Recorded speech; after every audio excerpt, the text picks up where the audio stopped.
Hey everyone, it's been a while since I made a video. Uh, Reason being, I been pretty busy with moving and yeah, just doing other work. And yeah, um, anyway, I wanted to showcase a track from the album, and this one is probably one of the most recent ones that I finished for the project. Um, and yeah, it's the collab I made with Rakjay. Um, so he's on the vocals, and it's this sort of grimy dubstep something something. So yeah, I'll just play it, maybe just one section really quickly, in case you didn't hear the track yet. And then I'll go over everything, how I made it. Now, this project here may sound a little bit different than the final track that's on the release, and that's because I did final mix downs, specifically balancing vocals and things like that. I did that in FL. So maybe some sounds might be a bit leveled weirdly or something. So yeah, let's just take a quick listen.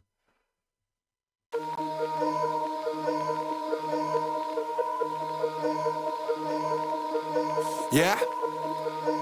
Hang tight flow, yeah? Obviously. Listen, I don't know how they think that they are, but they ain't getting close if the battery's charged. See them chances they're having a sparse. Might have words, but they're lacking the bars. I don't know who they think that they're feeling. They ain't a verse to come give out a schooling. Gotta keep saying with the grey clouds looming, but it's these facts, yeah?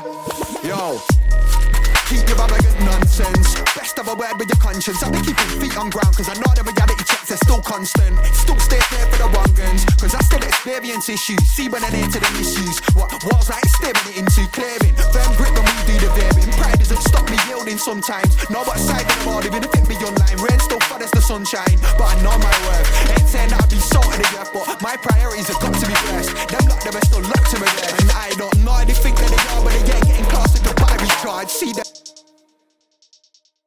And yeah, so this is the basically the entire tune. There's another section here with this bridge and some new melodics, and then at the end this repeats, but instead of having these melodics, I used some vocals, which I'll get to it later. So let me just play this part really fastly.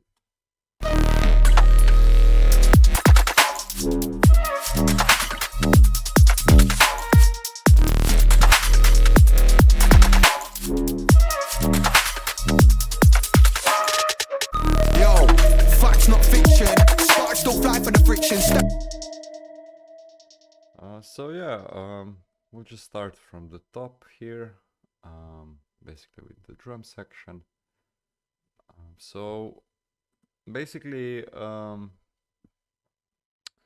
yeah, I guess kick is kind of important here.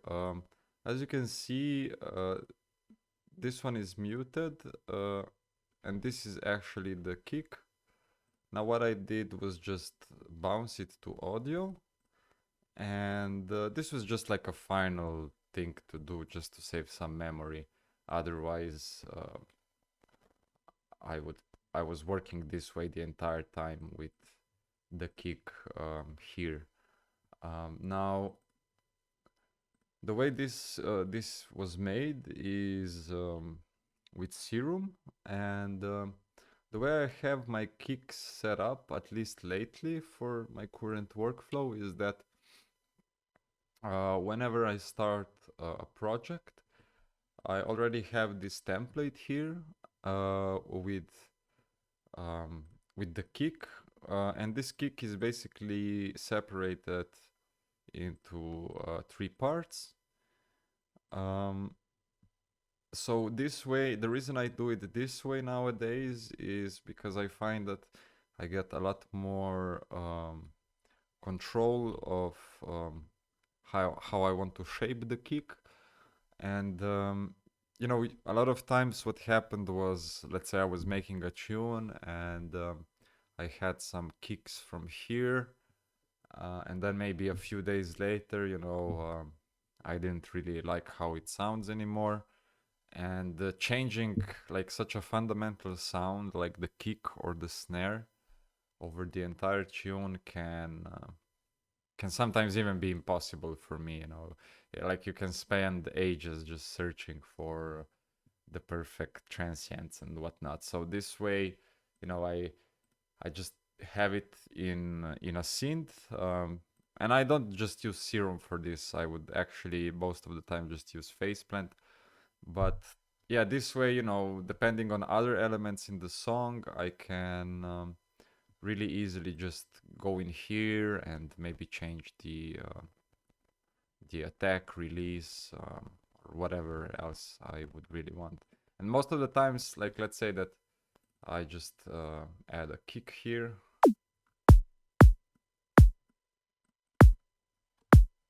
So like this, so maybe there's too much noise. And you know, a lot of times for things like transients and whatnot, I wouldn't maybe even touch this anymore. I would just start processing it here, right? And maybe I want to add some more emphasis on the transient, right?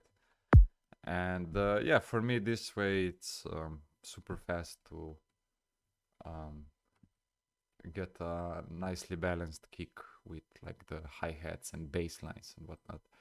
So yeah, that's pretty much for the kick. Um, the snare, when it comes to, as you can see here, I also have this same setup, but I mostly just use this for drum and bass. And for dubstep, you know, I just layer a bunch of different snares together and yeah, then see what happens. And for me, this is really fun way of doing it. So for example, if I have this kick here and maybe the way I would approach this is let's just search for some snares. And you know, I wouldn't maybe even listen to them. I would just maybe pick a bunch, maybe like this, right? And then I would just drag them in and see what we get, right? Um, so like this, and then maybe we can just loop this.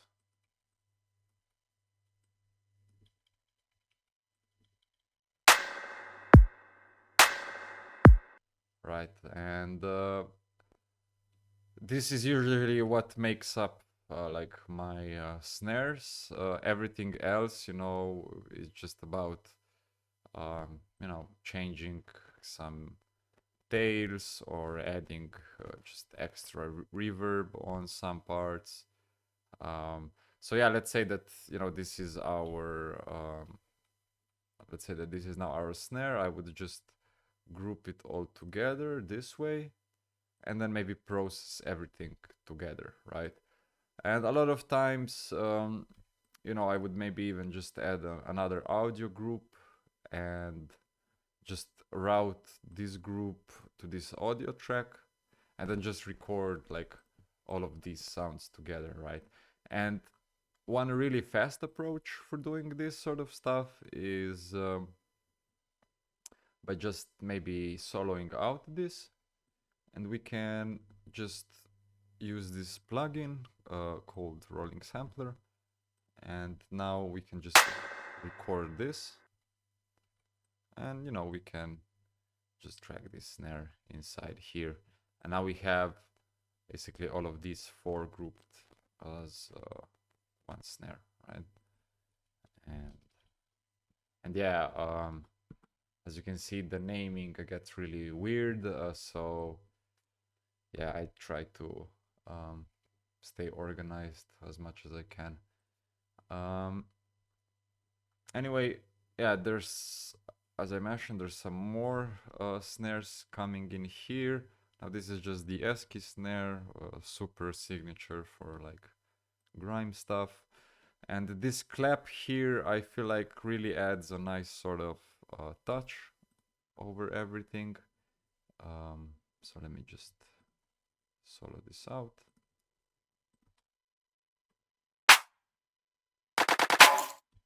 Right, so yeah, it's these small things that I feel like really add up later on for the entire tune. So now, as you can see, there isn't really much, as I mentioned, much of anything here. You know, I try to just stay and use my own samples most of the time, or just samples from friends, like Kercha, Ghostek, and whatnot. And most of these sounds are already like super clean and EQ'd and mixed, so there isn't really much to do, right? But still, for example, this hi-hat, there's still some modulations happening, right? So yeah, like the way I started this was pretty much with the kicks, the snares, then I added this hi-hat,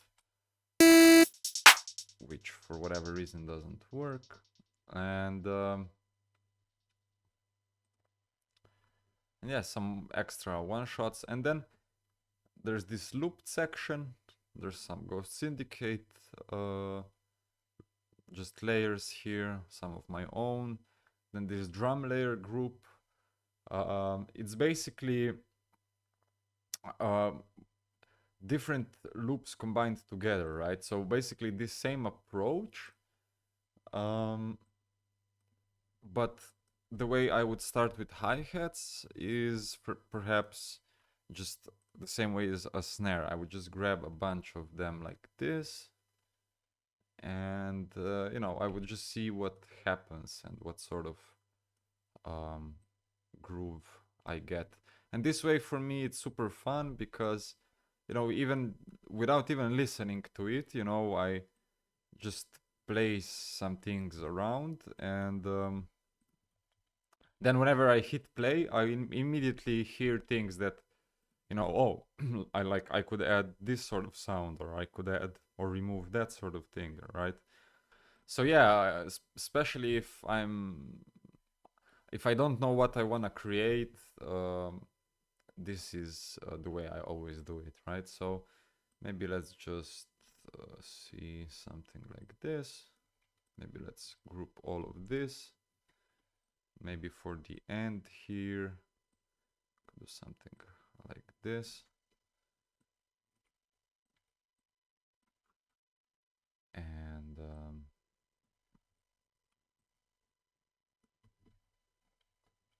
oops.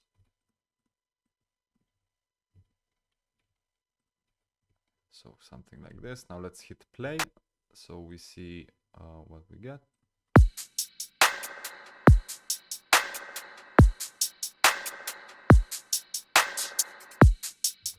Okay, so this is pretty cool, and I would just keep doing this for some time. Right, so maybe let's try to loop this thing.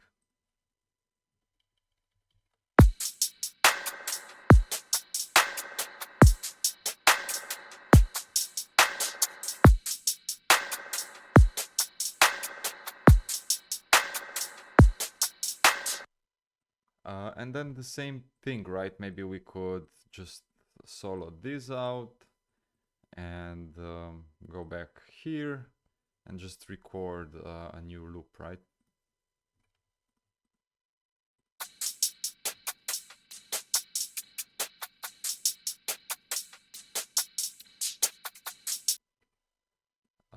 And the reason I really like this workflow is because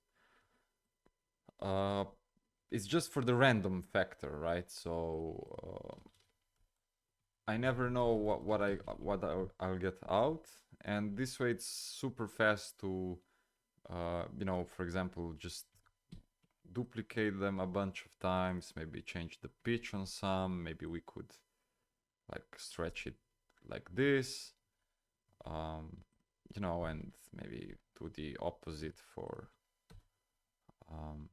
this one, right? And yeah, this is why maybe a lot of or actually all of my projects look really, really simple. And it's mostly because of this sort of workflow here. So now if I play everything, just in case you might use Bitwig, I will also show you one last thing I like to do a lot. So now let's just play everything together maybe.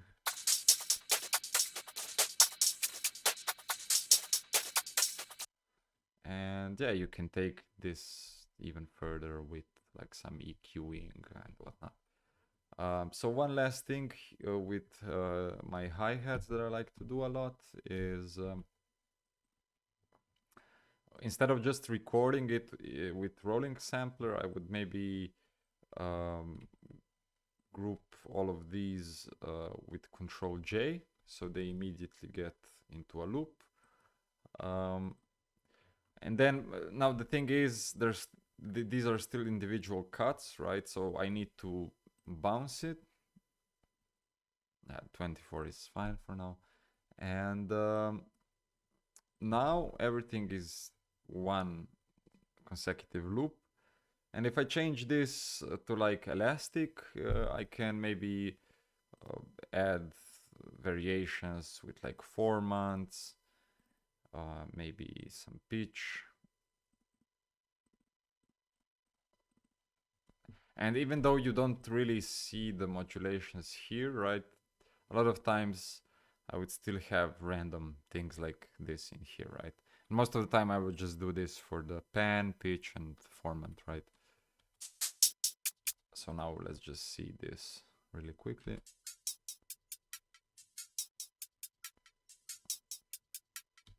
Right, and you get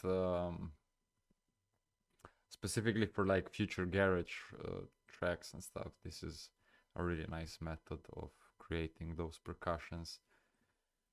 So yeah, this would be pretty much the entire drums. I guess I can just play this section, which is full of everything basically, so you get the idea. So it's looped, or actually let me just turn on the entire drum group.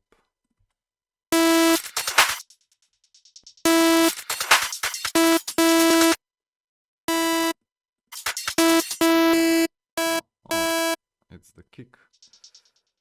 Yeah, this is also why, like, still I would always bounce the kick out, because as you can see now, this is not working properly, and I still have the actual kick here.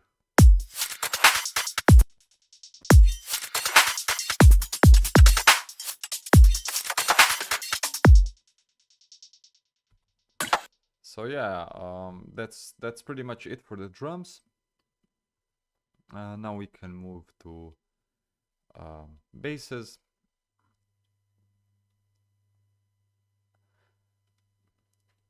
So the way I approach bass lines, at least for dubstep, is pretty much just like I showed you with the snares, but instead of using samples, I would go to my own library of, like, I make presets for Faceplant and Vital mostly. So as you can see, this is just utility base 1, and then I just, you know, search for different presets that I like and just try to combine them, right? So if I go out of the topic a bit, like, for me it's super important to really have different sessions for actually making music and different sessions for just sound design and making samples and presets, right? So, you know, I would spend some time just making new sounds, and then maybe at the end of the month or something, I would go and make a new tune, you know, and I would have all sorts of new materials that I can use. And yeah, So in this case, you know, I made this bass quite a while ago, and then I knew that with this track I wanted to have a lot of like empty space in between, because um, the drums are already really hectic in some sense, and yeah, you know, you have to sometimes have a balance between different sounds, right? And here the only thing I really did was just automated the frames for, yeah, just for this wavetable and the sync here. So if I just solo out the bass, you can see this move. And you know, I could, I probably should have done more variations of them, because you can get pretty interesting sounds. So let's just try this. Right, so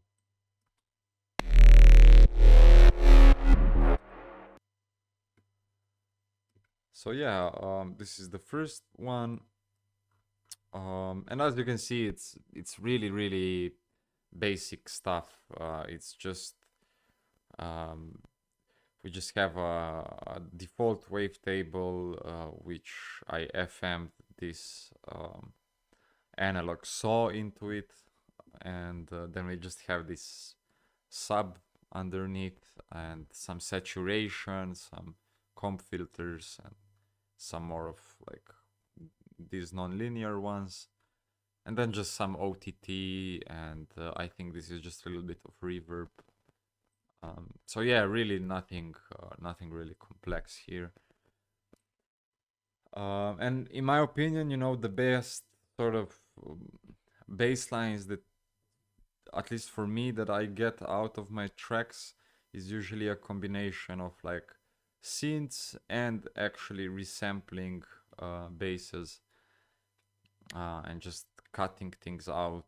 And yeah, so I guess the way this happened was I made the drum groove, then I started to mess around with just this one long line, and I was searching for different presets that I made, and then this is how it sounds together.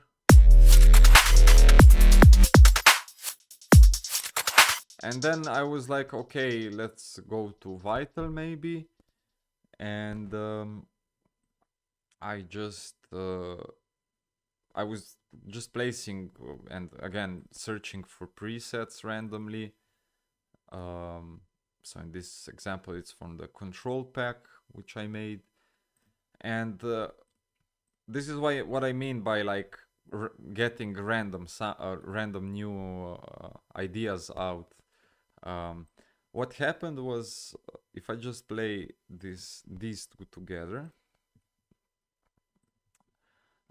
they don't really start at the same time, even though they're placed at the exact same position. But let me just play it. And first I had just this one. And then I was like, okay, let's clone it and let's find another sound, right? And I think I just changed it like three times like this, you know, and I pressed play accidentally actually before moving the sound away, and yeah, this sort of thing just happened like this, right? So this is the bottom one, because it's super simple sound, right?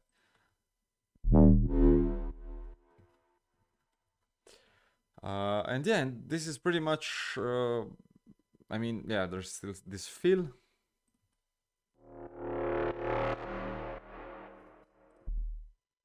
And there's this Ghost Syndicate cut, which is really short, but I think it adds quite a lot.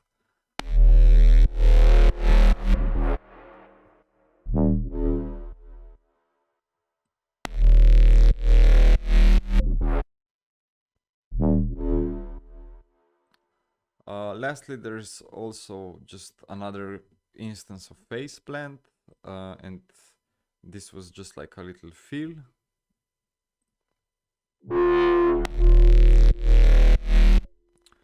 And again, same approach, right? I was just scrolling through, and yeah, I wanted to probably bounce this to audio, but I sort of already got the modulations and timing of it down already inside the synth, so I didn't have to.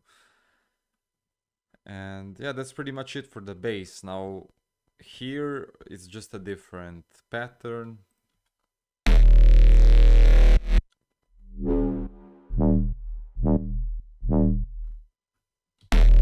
So yeah, as you can see, once you solo things out, things become really simple.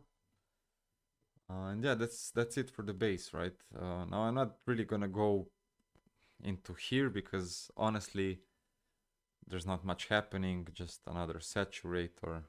You know, everything is directly in here. Then we have the vocals, but first I wanna go to the main melodic, which is like these bells.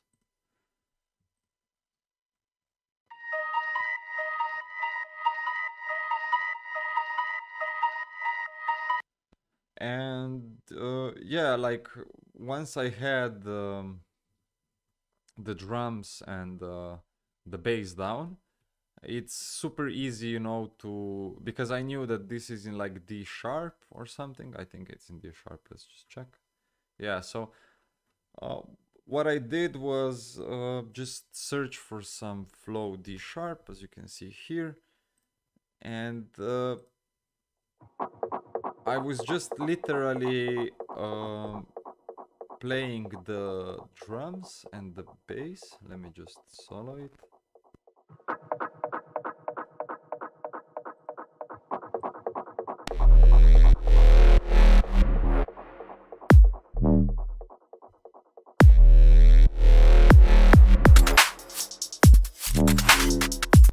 And once I found some loops that I really liked, I just cut them up, changed some notes and things like that, and just bounced it all together to a new audio, like I showed you here in this little project here, right?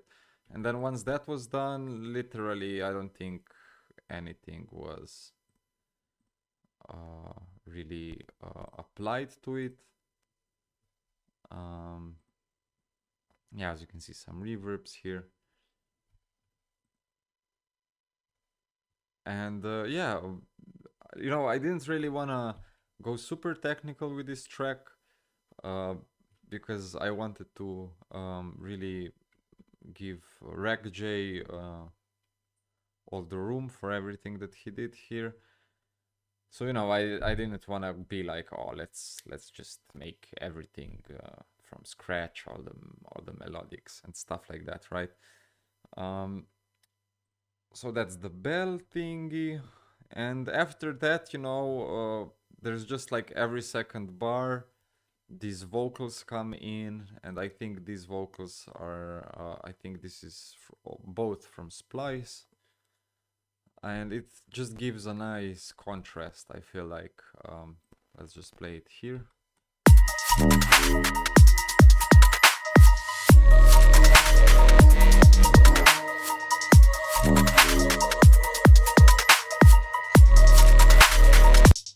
And you may find this sound really boring, but it actually adds so much.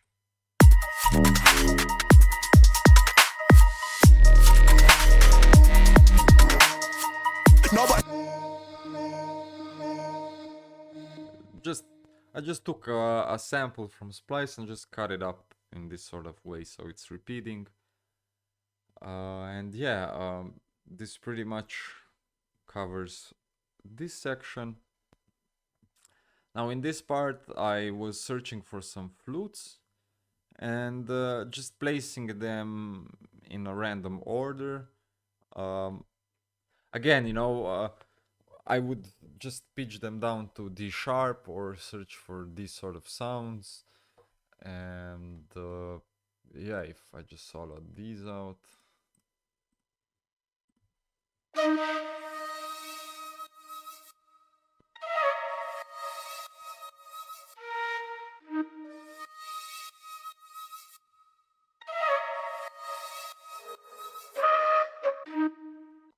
Right? And then we have this synth lead. Again, this is a sample, and I just played this little grimy melody, and there's some variations here in between.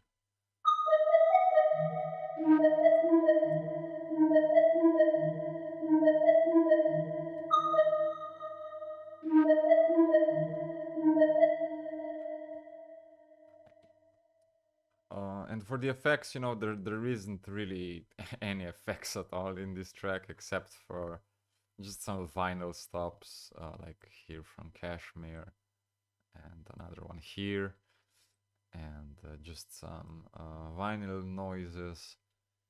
And yeah, that's pretty much it with the instrumental, right?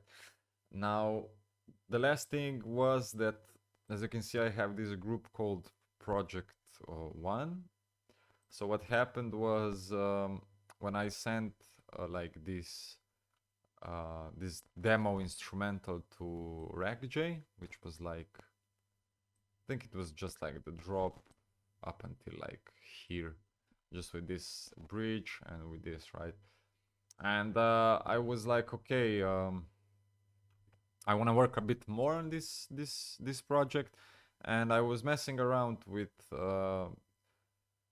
some vocal chops, but I knew that once he's gonna record the vocals, I will have to rearrange the song. So I just saved everything as a new version, and after the song was done, kinda, I wanted this last section just to have this part with the vocal chops. So let me just play it. So it's these vocals here.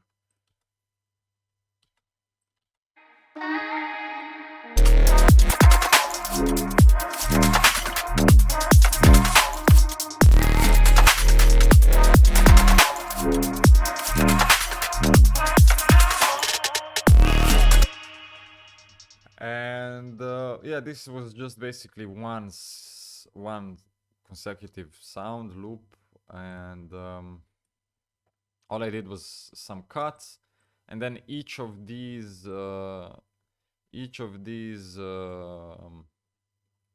different ones, they have different format, right? So as you can see, this one is on 7, this one is on minus 0.28.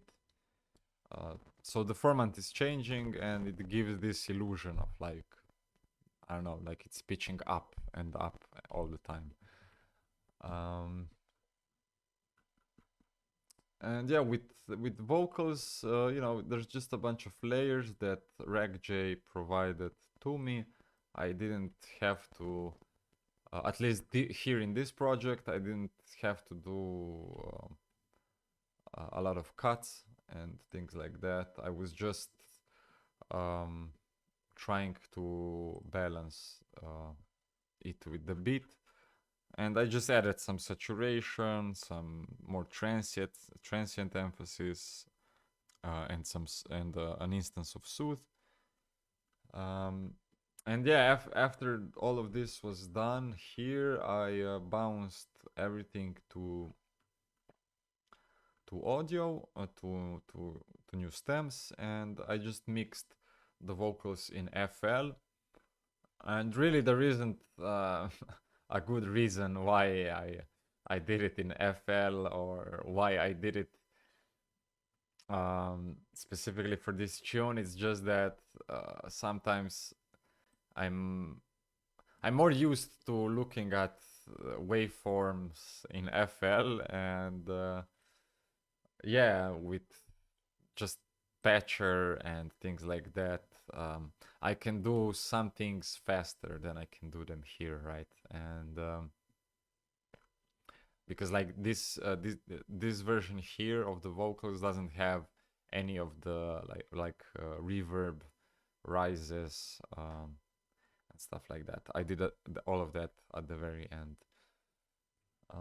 So yeah, the general idea with the song was to have like a really hectic instrumental that a lot of things are happening at once, um, and with the vocals themselves, he's going pretty fast at it. I think I achieved what was intended in the first place, right? And if you like the track and you listen it maybe more than once, you get more used to it and accustomed to it, and yeah. So yeah, that's pretty much it. I hope you guys took some useful things out of this project, and not every tune has to be super technical. I try to leave all that stuff for my sound design sessions, and yeah, I'll also post the stems to the Patreon, along with maybe some other tracks from the album as well. So if you guys wanna check that out, you can check out the link in the bottom. So yeah, that's it. See ya.